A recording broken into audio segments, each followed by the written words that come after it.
Are you a micromanager or do you effectively delegate?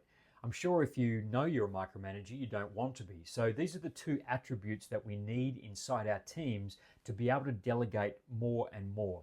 We need trust and we need technical competence. What do we mean by trust? Well, trust is the confidence that another team member is acting authentically, that their behavior is consistent with their communication, and that they are acting in the best interests of the team.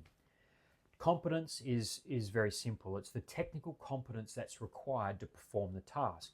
We can have a bit of a look at a chart of trust versus competence.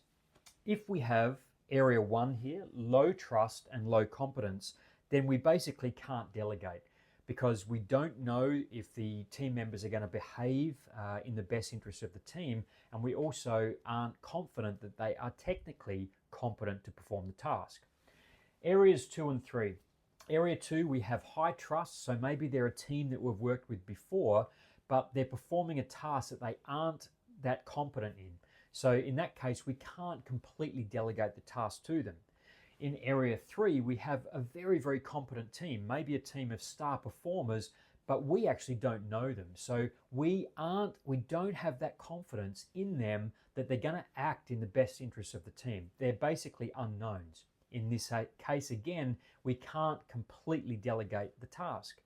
Area 4 is what, as leaders, we should always be striving to achieve. As leaders, we own this. We own the level of trust. We own the level of technical competence inside our team, and we must always be looking to strengthen both so that we can operate in area 4 of this chart.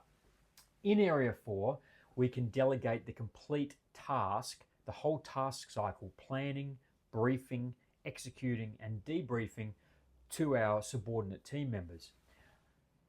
Let's have a look at how this affects the models that we can use. When we're down in area 1, where trust is low, where technical competence is low, we have to use a command and control leadership model. This sounds very much like it's from the military, but if you have a think about it, is this what you've seen in your workplace? Command and control is where the boss issues instructions and ensures those instructions are complied with. And I'm sure you've all done this before, and I've certainly done it as well. We all at times have to use a command and control model. We issue instructions and we ensure that the instructions have been complied with. It is effective, but it soaks up all of our time, and it doesn't develop a highly motivated team, and it doesn't develop leadership. If we're in this green area in the middle where trust and competence are kind of average, we can't fully delegate, we just want to delegate as much of the task as we can. We want to delegate to build confidence, to give ownership and responsibility to the team. But until trust and competence are at very high levels, we cannot go to the top right of the chart, which is where we can use what we call mission command. Now, mission command is where we tell the team what we want to achieve, we tell them why it's important, and then we delegate the entire task cycle to the team. So we delegate the planning, briefing, executing, and debriefing of that task to a subordinate leader.